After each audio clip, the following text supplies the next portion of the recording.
یہ سامنے سریا کاٹنے والے بھائی ہمارے گھر کی چھت پہ اپنے اوزار لے کے تو بیٹھے ہوتے ہیں، لیکن یہاں پر میرے والد صاحب غصے سے میرے کمرے میں داخل ہوتے ہیں اور وہ کہتے ہیں اوپر بندہ آدھے گھنٹے سے دھوپ میں بیٹھا پانی مانگ رہا ہے اور تمہارے کانوں کے نیچے سے جو ہی نہیں رینگ رہی۔ اب یہاں پر ابو میری کافی زیادہ بےزتی تو کر دیتے ہیں، لیکن مجھے پھر بھی محسوس نہیں ہوتی اور میں اپنی جگہ سے اٹھ کے فوراً فریج میں آتا ہوں اور یہاں سے ایک بوتل نکال کے فوراً چھت پہ پہنچ جاتا ہوں پانی دینے کے لیے۔ لیکن جیسے ہی میں ان بھائی کو پانی دیتا ہوں تو مجھے پتا لگتا ہے کہ یہ بھائی سریے کاٹ کے اپنا سارا کام کر کے یہاں بیٹھے ہیں، یہ جلدی سے پانی پیتے ہیں اور ان کے ساتھ میرے والد صاحب بیٹھ کے کسی جگہ جا رہے ہوتے ہیں۔ اور جانے سے پہلے میرے والد صاحب مجھے اپنے قریب بلاتے ہیں اور کہتے ہیں تم جلدی سے منہ ہاتھ دھو کے نماز پڑھ لو، میں ابھی آ رہا ہوں، ہم نے مزید سریے اٹھا کے اپنے پلاٹ پر جانا ہے۔ میں بھی پھر جلدی سے نماز وغیرہ پڑھ کے فارغ ہو جاتا ہوں اور سامنے میرے والد صاحب بھی آئے ہوئے ہوتے ہیں اور یہ وہ سریے جو ہم نے ابھی پلاٹ پر لے کے جانے ہوتے ہیں۔ پلاٹ پر اصل میں پلر وغیرہ بن رہے ہیں تو اس کے لیے یہ سریے کام آنے ہیں۔ میں جلدی سے شافت کو اپنے ساتھ لیتا ہوں اور یہ سریوں کو اٹھا کے آگے رکھ دیتا ہوں ابو کی فراری کے اوپر۔ اور ان کٹے ہوئے سریوں میں مزید بھی کوئی 2-4 ٹیڑھے سریے ہوتے ہیں، ہم نے ان کو بھی سیدھا کروانا ہوتا ہے تو ہم آ جاتے ہیں سیدھا سریوں والی دکان پر اور یہاں ان بابا جی کو کہتے ہیں کہ یہ سریے ان کو جلدی سے سیدھے کر دیں۔ اب جن بابا جی سے ہم سریے سیدھے کروا رہے تھے وہ بابا جی بھی میرے ابو کے کافی اچھے دوست ہوتے ہیں، وہ جلدی سے یہ سریا لیتے ہیں اور دروازے میں پھنسا کے جلدی سے اس کو سیدھا کر دیتے ہیں۔ خیر یہاں پر بیٹھ کے یہ بابا جی مزید ان سریوں کو چوٹ مارتے ہیں تو وہ بالکل سیدھے ہو جاتے ہیں اور یہاں پر شافت جلدی سے وہ سارے سریے اس بنڈل میں ڈالتا ہے اور ہم روانہ ہو جاتے ہیں سیدھا پلاٹ کی طرف۔ اور راستے میں جاتے ہوئے میرے والد صاحب مجھے بتاتے ہیں کہ یہ جو سریے تم نے میرے کندھے پہ رکھے ہوئے یہ یورپ سے آئے ہوئے سریے ہیں، یہ کافی نرم ہے اور یہ پاکستانی سریوں سے تقریباً 20 گنا زیادہ مضبوط ہے۔ اب ابو کی یہ بات سن کے مجھے ہنسی تو کافی زیادہ آ رہی ہوتی ہے، لیکن ابو مجھے بتاتے ہیں کہ آج سے 15 سال پہلے ہمارے شہر میں نوابوں کا گھر ٹوٹا تھا اور میں نے وہاں ٹوٹے ہوئے گھر سے یہ سریا خریدا تھا۔ خیر اتنی دیر میں ہم اپنے پلاٹ پر بھی پہنچ جاتے ہیں، وہاں پر مستری مزدور کام کر رہے ہوتے ہیں اور ہمارے پلاٹ کے سامنے یہ ان بابا جی کا گھر ہوتا ہے۔ ہم جلدی سے ان بابا جی کے گھر آتے ہیں اور یہ سارے سریے اٹھا کے ان کے گھر کے اندر رکھ دیتے ہیں۔ اور یہی وہ بابا جی ہیں جو رات کو ہمارے گھر کی رکھوالی بھی کرتے ہوتے ہیں اور اس رکھوالی کرنے کے ہم ان کو پیسے دیتے ہوتے ہیں اور یہاں پر میرے والد صاحب جلدی سے ان بابا جی کو وہ پیسے بھی نکال کے دے دیتے ہیں۔ خیر پیسے دینے کے فوراً بعد ہم اپنے پلاٹ پر آتے ہیں اور یہاں پر مستری مزدور بھی کام کر رہے ہوتے ہیں، لیکن میں اپنے والد صاحب سے پوچھتا ہوں کہ میں نے اتنی بڑی بڑی دیواریں تو دیکھ لی ہیں پلاٹ کی، لیکن مجھے کہیں پر پلر نظر نہیں آ رہا۔ اس کا ڈیزائن ایسے بنایا دیکھیں،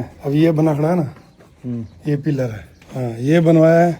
ادھر یہ ہے، ادھر یہ ہے، ادھر یہ ہے، یہ پلر ہے۔ اب یہاں پر جن پلرز کی میرے والد صاحب بات کریں مجھے تو ان پلرز کی بالکل بھی سمجھ نہیں آ رہی، آپ کو سمجھ آ رہی ہو تو بھائی کامنٹ کر کے لازمی بتانا۔ اور یہاں پر یہ وہ سولر پلیٹ ہے جو بھائی یہاں کی موٹر چلا رہی ہے اور وہ موٹر بھی بھائی دن میں تقریباً 10 گھنٹے تو چلتی ہے۔ اور یہاں میرے والد صاحب مجھے کمرے میں لے کے آتے ہیں اور کہتے ہیں یہ دیکھو یہ کمرہ اور یہ کمرے کے بالکل ساتھ چھوٹا سا اسٹور ہے۔ اور اب میں آپ کو دکھانے والا ہوں کہ گھر کا کتنا کام مکمل ہو گیا، وہ دکھانے کے لیے میں جلدی سے گھر کی چھت کے اوپر مطلب گھر کی دیوار کے اوپر چڑھتا ہوں اور یہ دیکھو بھائی یہ منظر ہے۔ اور یہاں پر میرے والد صاحب اور میں مستری مزدوروں کے ساتھ کھڑے ہو کے ان کو تھوڑا سا کام سمجھاتے ہیں اور اس کے بعد یہاں پر جیسے ہی گھر جانے کی تیاری میں ہوتے ہیں تو ہمیں لگ جاتی ہے پیاس اور ہم آ جاتے ہیں ان بابا جی کے گھر۔ یہ بابا جی بھی جلدی سے ہمیں چارپائی پہ بٹھاتے ہیں اور میرے والد صاحب یہاں پر مجھے جلدی سے پانی ڈال کے دیتے ہیں اور یہ پانی بھی دیکھو بھائی کس گلاس میں ہے۔ اور یہاں پر اس گلاس کو دیکھ کے تو بھائی مجھے میرے دادی ماں اور دادا ابو کی یاد آ گئی تھی، میں بچپن میں بھائی ان کے پاس پیا کرتا تھا۔ اور یہاں پر جیسے ہی میں پانی کو پیتا ہوں تو یار ذائقہ تو آپ کو پتا ہے بھائی اس کا بڑا ہی للن ٹاپ ہوتا ہے۔ خیر پانی پینے کے بعد سامنے میرے والد صاحب بھی میرا انتظار کر رہے تھے، میں جلدی سے ان کی فراری کے پیچھے بیٹھتا ہوں اور 2.7 کلومیٹر کا سفر کر کے ہم اپنے گھر پہنچ جاتے ہیں اور ہمارے گھر کے بالکل ہم دیوار ہے مسجد۔ میں فوراً فراری سے اترتا ہوں اور گھر جانے سے پہلے مسجد میں جا کے پہلے اپنی عصر کی نماز ادا کر لیتا ہوں۔ اور آپ لوگوں سے بھی گزارش ہے کہ یار گرمی ہو سردی ہو آپ نماز بالکل بھی نہیں چھوڑا کرو۔